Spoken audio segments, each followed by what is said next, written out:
Voici ce à quoi on s'attend dans un parc national. Un havre de tranquillité. Le parc des îles de Boucherville, c'est tout ça, et seulement à quelques minutes du centre-ville de Montréal. Mais il y a un secteur du parc où se déroule souvent un tout autre spectacle.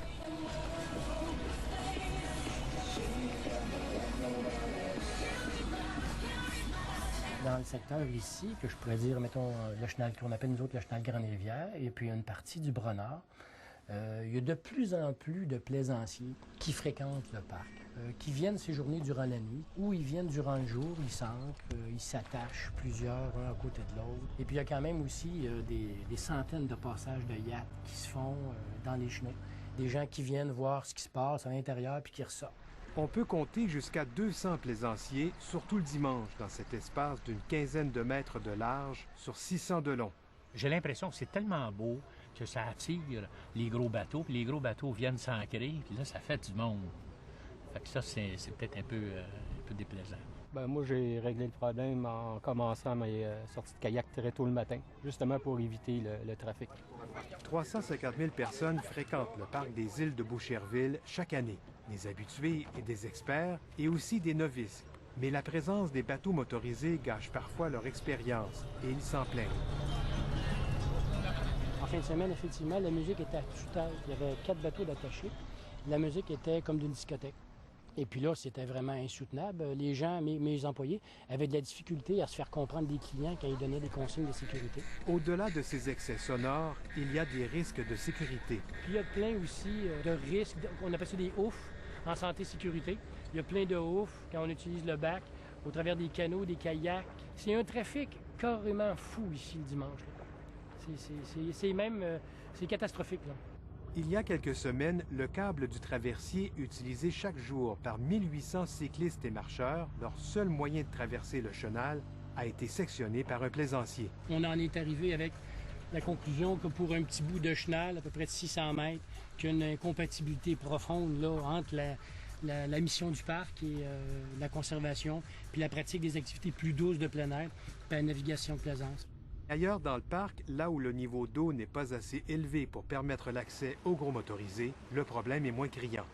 Quand je m'en vais sur le bord du fleuve, du côté maritime du fleuve, que je vois des bateaux cigares passer, ça me dérange pas, c'est le place sur le terrain de jeu. Par contre, quand ils viennent de ce côté-ci, il faut qu'ils s'adaptent à notre terrain de jeu, ça veut dire le plus lentement possible, puis le moins de nuisances possible. C'est une question de nuisance, c'est pas une question de ils ont le droit, ils n'ont pas le droit. Si quelqu'un est nuisible, il est nuisible. Le problème, c'est que la direction du parc n'a pas juridiction sur ce qui se passe sur l'eau. Le parc est provincial, mais les cours d'eau qui le traversent relèvent du gouvernement fédéral. Depuis 4 ans, M. Perrault tente de convaincre Ottawa d'interdire aux bateaux à moteur l'accès au chenal du 1er mai au 15 septembre, soit pendant la saison la plus achalandée. Je me croise les doigts qu'à un moment donné, il va y avoir une issue positive. On va régler le dossier une fois pour toutes. Ce qui fait que les usagers du parc vont retrouver ce à quoi ils doivent s'attendre à retrouver dans un parc. C'est un lieu de quiétude, c'est un lieu de découverte, c'est un lieu on est supposé d'être zen et relax, ce qui n'est pas le cas ici les fins de semaine quand il y a des centaines d'embarcations moteurs. Non? Avec M. Perrault, nous sommes allés rencontrer des jeunes plaisanciers qui profitent de l'endroit depuis des années. C'est sûr et certain que c'est un imbécile qui rentre avec un bateau de 35 pieds à une vitesse qui n'a pas de rapport. Les gens qui se promènent avec des canots, des kayaks, des choses comme ça, ils vont en prendre pour leur rhume. Là. Même nous, on est à l'épaule, on est en train de relaxer, de prendre ça smooth. Si t'as quelqu'un qui passe à côté, qui fait des vagues, ben c'est ça. Ça, c'est les angles qui décrochent, puis là, ça part, les bateaux qui cognent ensemble, etc., etc. À la base, écoute, c'est du respect, point à la ligne. Vous auriez peut-être plus intérêt à une table de concertation où ce que les gens, soit des canots, kayaks, bateaux à moteur, seraient réunis ensemble, on s'assoit puis on prend des décisions, on fixe des règles pour tout le monde. De toute façon, c'est une obligation du gouvernement fédéral de faire des consultations publiques. On les a tenues dans les règles de l'art. Ça fait quand même 4 ans qu'on chemine là-dedans. Là. Avec la prise de contrôle des îles de Boucherville par Québec en 1976, les résidents des environs qui venaient camper ou cultiver ont fini par accepter que la protection de l'environnement passe avant leurs intérêts. En 2009, d'autres devront peut-être accepter que la vocation du parc est incompatible avec leur activité préférée.